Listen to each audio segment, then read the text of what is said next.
I guess the way I came to know you was in what you would call the fitness industry, learning about exercises. Do you... Money? Go on then. Probably throw my questions off now. It's a vaporized bag of some clean tobacco and herbs with some essential oils. No smoke. It's all water vapor, so don't think we're killing ourselves. Yeah, I came in, just because I was interested in working out and fitness. If you look at what I would class as, the general fitness industry, fitness machine, and what people learn as they come into it, some of the basic stuff. Like, do you think that is the correct entry point? So if somebody's trying to get people to improve themselves physically, in a lot of cases they come in because they want to lose weight or they want to build some kind of muscle or whatever. Is that in your world a good place to start? Or if you are thinking about that as a career, or if you're looking to get someone to help you with those goals, is there something more fundamental that you should probably be learning before you get onto that, or is that the entry point? No, it isn't. That's a very dangerous misconception out there. And before I address that, I'll share one thing that's a common misunderstanding of me, because you've just hit on it. You see, your exposure to me was in exercise conferences, but I lecture in osteopathic conferences. I lecture to naturopaths, to medical doctors, in medical schools, and physical therapy schools, and chiropractic schools, massage therapy conferences. So even nutrition I'm lecturing in. So people's perception of me is always the arena that they've met me in or that they're in. So unless someone's following me around the world, they wouldn't realize I've got my iron in lots of fires, because I've always been teaching holistic health, and my system is a multidisciplinary system. So in any class in the CHEK Institute, you could have a medical doctor, a nurse, a chiropractor, an osteopath, a massage therapist, a strength coach, a personal trainer, and a housewife that's changing careers. And I'm teaching them all how to cross-educate. And I'm showing, for example, when I teach a neurological evaluation, I'm showing them how do you recognize when somebody has a problem that requires a skilled medical professional. How do you know the difference between needing an endocrinologist, a neurologist, a psychologist, a psychiatrist, and a hypnotherapist, and a Feldenkrais practitioner, an Alexander practitioner, a homeopath, a herbologist? Because it's a dangerous thing to think that any one of us can know enough to deal with the common problems that most people come with. And most people going to a gym have almost no understanding of the foundation principles of nutrition, hydration, sleep, breathing, thinking, and movement. So if you're going to a gym where you classically add a lot of stress to an already stressed out body, but you don't know about hydration, you don't know about nutrition, you don't know about sleep, you don't know about effective breathing, and you don't know how to use your mind properly, then you take a very out of balance system, add a lot of stress to it. So you see short-term changes in the body shape, you see muscle gains, but then you see a string of injuries that almost always leads people to going into the gym for a while and out to get rehabbed, and then back, and then they hurt something else. So you see this bouncing in and out until oftentimes they just give up because their body keeps breaking down. And to give you an example, research shows that what they've done is they've done MRIs on large cross sections of people that have never had any incidents of back pain. And the MRIs showed that 72% of them had a disc bulge, either a mild, moderate, or significant disc bulge, and they didn't even know it. So if you just look at that one fact alone, and you think of what most trainers do to people, people are walking time bombs, but exercise professionals at large have almost no assessment skills. So I say, if you're not assessing, you are guessing. And do you want people to pay you to guess when their body and their health and their vitality is at stake? And you see piles of garbage being put in people's mouths in gyms, from sports bars to junk protein powders to shake mixes. I mean, the list of crap in gyms is enough to, I mean, if you fed what they feed people in gyms to laboratory rats, it would kill them probably in a month. So this is why I teach a holistic approach. And that's why my book, How to Eat, Move, and Be Healthy, shows you all these things. And right in the beginning, as you know, there's a series of questionnaires to identify which systems in your body are under stress, so you know how to bring those into balance. And you'll see that I showed the higher the total stress load on your body is, the more gentle your exercise routine has to be. But paradoxically, especially athletic people, when they start gaining weight or getting out of shape, they think, oh, it means I'm not training hard enough. So they go to the gym with their tired body and whip it. And then they end up with burned out adrenal glands, and then they become hypothyroid, then they get lethargic and they can't think straight, they start gaining weight, then they start using biohacking tricks and pills and gimmicks, and then they get further and further down the rabbit hole until they end up having to come see somebody like me to unravel this spaghetti web of mess that they've created. And reading magazines and watching social media is a very dangerous way to go, and television, because the level of education in the exercise industry is extremely low. When you consider you have to go to school for 4 years to be a physical therapist, who usually are only using stretch bands and pink 2-pound dumbbells, yet you can take people off the street and next thing you know, they're in a CrossFit class beating the hell out of themselves, and people have not a single bit, largely, of education as to how to assess people, how to progress an exercise program, how to select exercises properly, how to identify red flags. You're talking about a meat grinder. And, I've made my whole career dealing with all the people that get destroyed doing that kind of stuff, including the best athletes in the world. And, I've worked with so many of the best athletes and sports teams in the world, I can't even remember them all anymore. As I shared with you, January, I'll have been doing this for 39 years. So I've seen a lot of fads come and go, and I've seen what happens to people. And most people just believe what they see on television or read in magazines or whatever the flavor of the month is, and they get caught in all this corporate bogus nutrition and sports stuff and biohacking, and it's just a dead-end road.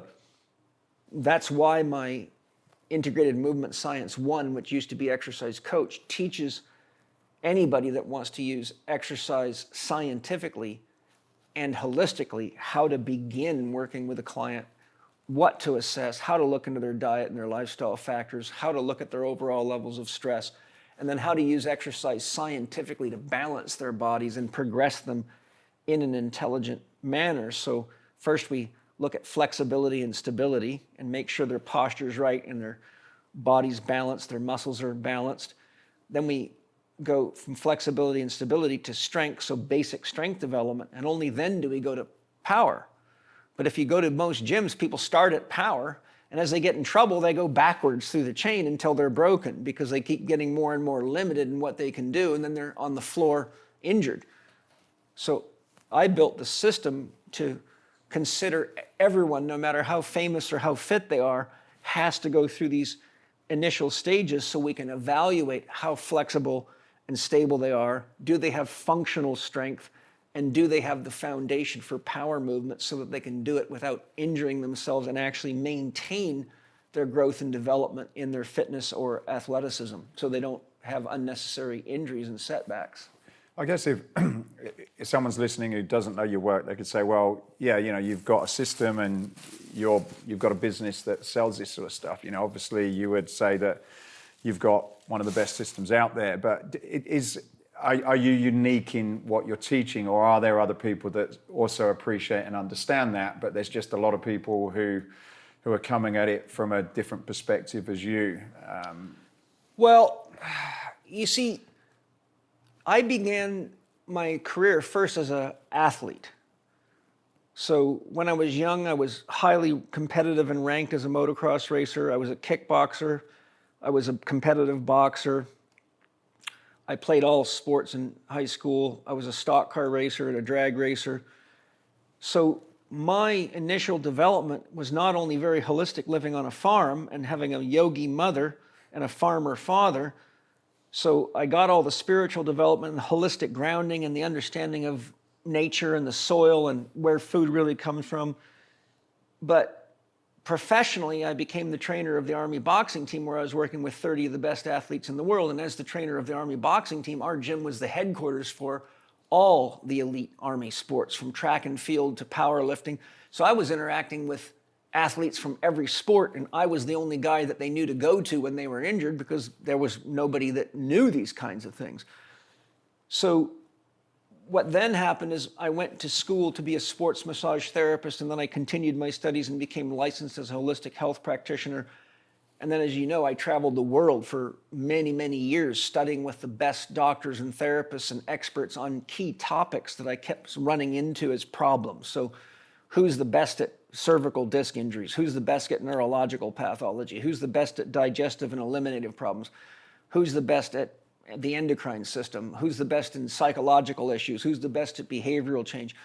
So as I kept running into problems and going deeper and deeper into what it was that was really causing the problems that everybody's treating superficially, I began to see that I had to put things that are foundational first, but I also had to educate my students on how to get behind the surface. Like, people don't just get back injuries in gyms because they have weak backs.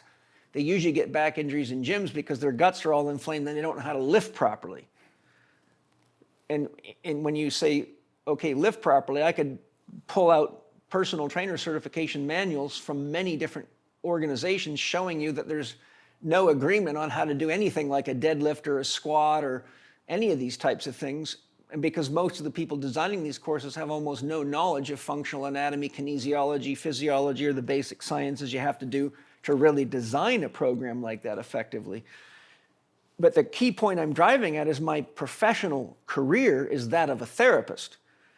So by the time I developed the CHEK Institute in 1995, I already had 15 years of clinical experience dealing with the most screwed up people on the planet, including world-class athletes of many different sports and types.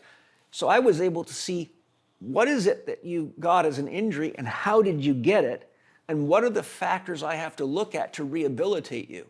And after years and years of seeing these patterns emerging over and over again, by the time I developed the CHEK Institute, I said, okay, the most common cause of back problems is these things. The most common problem of digestive troubles is these things. The most common cause of relationship problems is these things. The most common cause of emotional crisis or anxiety or depression is these things.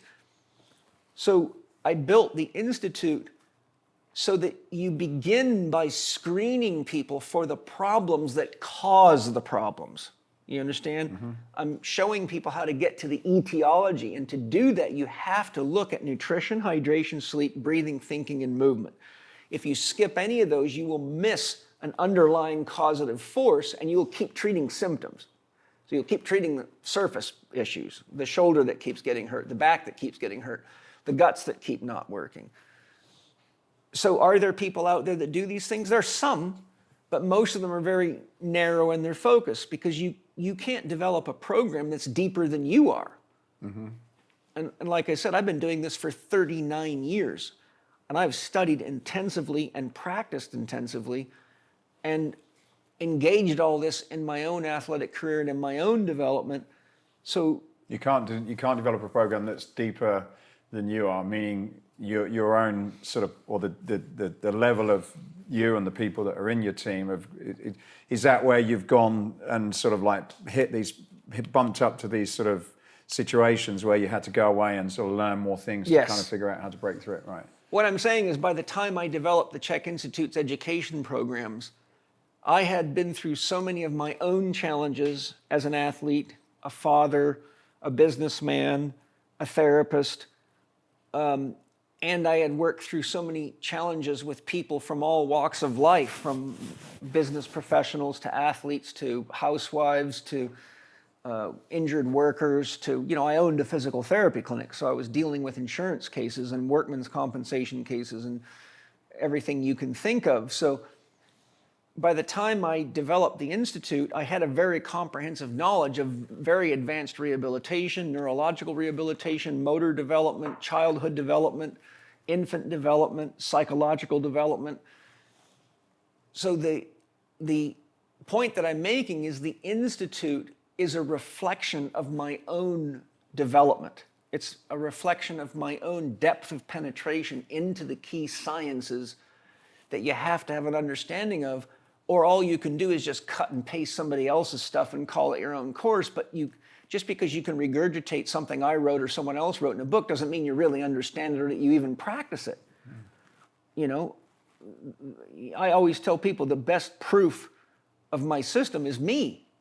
I'm a 61-year-old still fit athlete who can outlift young professional athletes and do things that they still can't do, and they all think I'm using steroids, which I always laugh at them about.